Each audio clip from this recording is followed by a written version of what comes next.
Have you ever had that moment, maybe at a family dinner or a doctor's appointment, when your own grown child cuts you off, answers for you, or speaks to you like you can't think straight anymore? Maybe they grab your arm to help you walk when you didn't ask for help, or they tell you what you should be doing, like you're the child now and they're the parent. It can leave you feeling invisible, frustrated, and a little hurt, even if you know they mean well. And if you've been feeling this way lately, I want you to know you are not alone. So many people over 60 and especially over 70 are quietly experiencing this exact thing. Their adult children slowly start treating them less like an independent person and more like someone who needs managing. It might come from a place of love, but it doesn't feel very loving when it happens, does it? That's why we're having this heart-to-heart today, because you deserve to be respected, heard, and treated like the wise, capable adult that you are. In this video, we're going to talk about 6 real, doable ways you can gently but firmly regain your sense of control and rebuild mutual respect in your relationships with your kids. And no, we're not going to talk about yelling, shutting down, or causing drama. This isn't about creating conflict. It's about stepping back into your own power in calm and confident ways that remind everyone you haven't gone anywhere. Let's start with something small, but mighty: how you carry yourself around your kids. You might be surprised how much your posture, your tone of voice, and even how you sit or stand can change the way others respond to you. If you find yourself slouching, hesitating to speak up, or letting them speak over you without gently interrupting, it can unintentionally reinforce the idea that you're not fully present or involved. Now, I'm not saying you need to puff out your chest or pretend to be someone you're not, but when you walk into a room, lift your chin, make eye contact, speak with a calm, steady voice, even if it's to say something simple like, "I've got this," or "I'd like to speak for myself, thank you." It's these small but powerful cues that remind your kids, and maybe even remind you, that you're still the same strong person you've always been. You may have a few more aches and pains than you used to, but you haven't lost your voice or your mind. Now let's talk about boundaries. This one can be tough, especially when your kids think they're just being helpful. But sometimes help turns into hovering, and care turns into control. The trick is to set your boundaries without creating a wall. For example, if your daughter insists on going to every one of your doctor's appointments and tries to answer all the questions for you, you might say something like, "I really appreciate your support, but I'd like to speak directly with my doctor. I'll let you know what I need afterwards." Calm, clear, and respectful. Or if your son keeps reminding you to take your meds when you've never missed a dose, you could gently let him know, "I've got a system that works for me. I'll definitely ask if I need help, but I'd like to keep managing this myself." It might feel awkward the first time you speak up, but once you start saying what you need, kindly and clearly, something powerful starts to shift. Your kids will likely adjust, even if it takes them a little time, and you'll feel a quiet sense of strength return. Now here's something you might not expect. One of the most effective ways to earn more respect from your kids is to let them in on your plans. That might sound backward, right? But hear me out. When your children see that you're proactive about your life, that you have a plan for your health, your home, your finances, or even just your daily routines, they worry less. They try to control less because they see that you're already steering the ship. Say your daughter keeps asking if you're eating healthy or getting enough exercise. Instead of brushing her off or letting her micromanage, you could simply say, "Actually, I've been doing a little walking every morning, and I've started adding more greens to my meals. It feels good." You're not asking for approval. You're just letting her know that you're active, involved, and thoughtful about your well-being. The more you show your kids that you're thinking ahead, the less they'll feel the need to step in, because you've shown them you're still the grown-up in the room. These may seem like small things, but together they build something big: trust, confidence, and a renewed sense of respect. And you deserve that, not just because of your age or what you've done in the past, but because of who you still are right now. And let's be honest, this isn't just about them treating you better. It's about you remembering just how capable and worthy you are, even if the world sometimes forgets. You know, one of the most empowering things you can do when your kids start to treat you like you're fragile or incapable is to show them through your actions, that you're still deeply involved in your own life. And that brings us to something surprisingly powerful: staying curious and engaged. Let me explain. When your children see you constantly learning, exploring, or even just staying up to date on what's going on in the world, it gently reminds them that your mind is still sharp, your opinions still matter, and your presence is still strong. That might mean picking up a new hobby you've always been curious about, like painting, learning how to use a tablet, or even growing herbs on the back porch. Maybe it's taking a local class, or joining a book club, or just having an informed opinion on the news when it comes up at dinner. What happens is subtle but significant. Instead of seeing you as someone they need to monitor, your kids start to recognize that you're still very much in motion.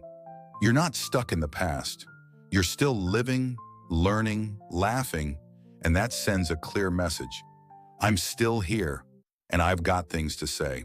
And speaking of things to say, let's talk about how you communicate when you're feeling talked down to. This one can be tricky. No one wants to snap or make things uncomfortable, but there's a way to speak your truth without turning it into a confrontation. It starts with choosing your moment. Instead of calling it out in the heat of the moment, like when your son interrupts you or your daughter double-checks your grocery list for the third time, wait until you're both calm. Maybe you're having a cup of coffee together or chatting on the phone. That's your window. You could say something like, "I know you care about me, and I appreciate that more than you know. But sometimes when you take over a conversation or step in without asking, it makes me feel like you don't trust me to handle things. I still want to be part of decisions about my own life. Can we work on that together?" That kind of honesty can open the door to a real, loving conversation. And the truth is, sometimes our kids don't even realize they're doing it. They're just trying to help. But when you say it clearly and kindly, it can shift everything. And here's something else to keep in mind. Don't be afraid to ask for respect in the little moments. If they're making choices for you, like ordering for you at a restaurant or deciding which movie you'll all watch, you can step in with a smile and say, "I've got this one." Or actually, "I'd love to choose today." It's not about being pushy, it's about gently reclaiming space in your own life. Because over time, those small decisions add up. And when your kids see you taking the wheel in those moments, they'll naturally start giving you more space to steer. Now, I know there might be times when none of this feels easy. You might try to speak up, and your kids still don't listen. You might set a boundary and they cross it anyway. That's why this next part is so important. It's about building your support circle outside of your kids. Having a strong support system that doesn't rely entirely on your children can be incredibly freeing. Maybe it's old friends, neighbors, your faith community, or even a new group you join online or locally. These are people who see you as you, not as someone to manage or fix. When you have regular conversations with people who treat you with respect and see your wisdom, it lifts your confidence. It reminds you that your identity isn't just mom or dad. You're still the person you've always been, and your voice matters. Plus, leaning on your wider circle can ease some of the pressure off your kids too. When they see that you have people in your life, interests you enjoy, and a strong sense of purpose, they feel less need to step in. That balance helps restore mutual respect without any guilt or defensiveness on either side. And let's not forget, some of the most powerful changes come from the quiet confidence you carry within yourself. When you wake up in the morning and remind yourself, "I am still capable. I am still valuable. I still have things to offer," something shifts inside. You begin to show up in the world a little differently. You hold your head higher. You speak a little more clearly. And those around you start to respond in kind. Because here's the truth. Age doesn't erase wisdom, and it sure doesn't erase your right to be heard. You've lived a life filled with lessons, love, and probably a few scars too. That experience, that matters. And if your children have forgotten that along the way, it's okay to gently remind them through your actions, your words, and your presence. Now, if there's one thing that can truly shift the dynamic between you and your kids, it's knowing your own boundaries and sticking to them. Not in an angry or dramatic way, but with steady confidence. Let me ask you this. Have you ever said yes to something just to keep the peace, even though deep down you wanted to say no? Maybe your kids planned something that didn't sit right with you, like moving you to a smaller place, changing your doctor, or even handling your finances without talking it through. You went along with it because you didn't want to cause friction, right? But here's the thing. When you constantly go along to get along, you're training people to ignore your preferences. It's not about being difficult or combative. It's about honoring what feels right for you. So the next time something doesn't sit well, pause, take a breath, then say something like, I really appreciate that you're thinking about me, but I'd like to make this decision myself. Or, that might work for some people, but I'd rather handle it this way. You're not shutting the door on the conversation. You're just stepping back into the driver's seat. And yes, at first, your kids might be surprised. They might push back a little, but with consistency, they'll begin to realize that you're not trying to make their lives harder. You're simply asking to be respected as an adult, as you always have been. Sometimes regaining that balance is less about words and more about energy, about how you carry yourself, how you show up in a room, how you speak your mind, even in small ways.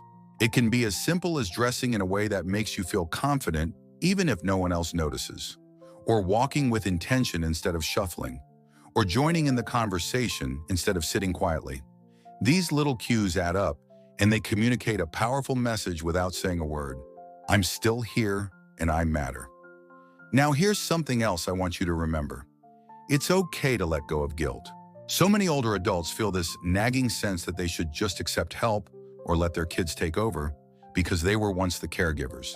And yes, there's beauty in the circle of life, but there's also a danger in losing your identity to it.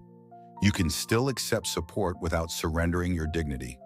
You can still appreciate your kids' concern without allowing them to dictate your choices.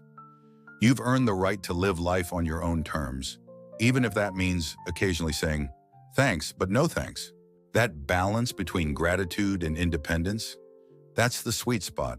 And finally, perhaps the most important thing of all is to stay deeply connected to your own sense of self-worth. Respect isn't something you demand, it's something you embody. When you believe in your own value, others can't help but respond to it. When you act with quiet strength, people notice, even if it takes them a while to adjust. So if your kids are treating you like a child, let this be your reminder. You are not helpless, invisible, or irrelevant. You are wise. You are experienced. You are still writing your story. Don't be afraid to take up space in your own life. You've spent decades raising children, building relationships, managing a home, navigating challenges. Your life is a testimony to resilience and love. That doesn't just disappear with age. If anything, it becomes even more powerful. So take back your voice, reclaim your role, set your boundaries, speak your truth. You've got this. And if this message resonated with you, I'd love to hear your thoughts in the comments below. Have your kids ever treated you like a child? How did you handle it? What's helped you stay confident and in control? If you found this helpful, go ahead and give it a like. It really supports the channel. And if you want more heart-to-heart conversations, tips for healthy aging, and ways to stay empowered no matter your age, don't forget to subscribe and tap the bell. You are worthy of love, of respect, and of being heard. Here's to living with strength, clarity, and confidence. Because your story is still unfolding, and it's far from over. Here's to living your best life at any age. Before we say goodbye today, I want to leave you with something really important. Sometimes the hardest part of reclaiming your respect isn't what you say, it's what you believe. If deep down you feel like your best years are behind you, that you're just someone's parent or grandparent now, then even the most powerful words might fall flat. That's why your mindset matters just as much as your voice. So let me gently ask you, how do you see yourself? Do you see someone who's still learning, still growing, still very much alive in the world? Or have you been carrying the weight of other people's expectations, shrinking yourself to make things easier, quieter, smoother for those around you? Because here's the truth, no one else gets to decide when you're done. Not your kids, not society, not the mirror. You're still here. You're still you. And that means there's still time to take your power back, not in a loud or confrontational way, but in a quiet, steady, graceful way that says, I know who I am. Now, I know not everyone watching this has the kind of relationship with their children that feels safe or respectful. Some of you might feel estranged or constantly walked over, And if that's you, I want to acknowledge how hard that can be. It's not fair, and it's not easy. But even in those moments, even in the silence or the tension, you still have choices. You still have the ability to protect your peace, to love yourself, and to set emotional boundaries that honor your worth. If the people around you won't respect you, then the most loving thing you can do is respect yourself even more. Take yourself out to lunch. Say no without guilt. Write in a journal, go for a walk, connect with people who do see your light. You don't need your children's permission to feel whole, and you don't need their approval to keep growing into the incredible person you already are. That's the heart of it. Respect starts from the inside out. And here's something beautiful. When you begin treating yourself with more love, patience, and dignity, the world starts reflecting that back to you. You'll walk into rooms with a little more presence. You'll speak with a little more certainty. You'll stop waiting for others to recognize your value because you will already know it's there. Your presence is a gift. Your opinion is valuable.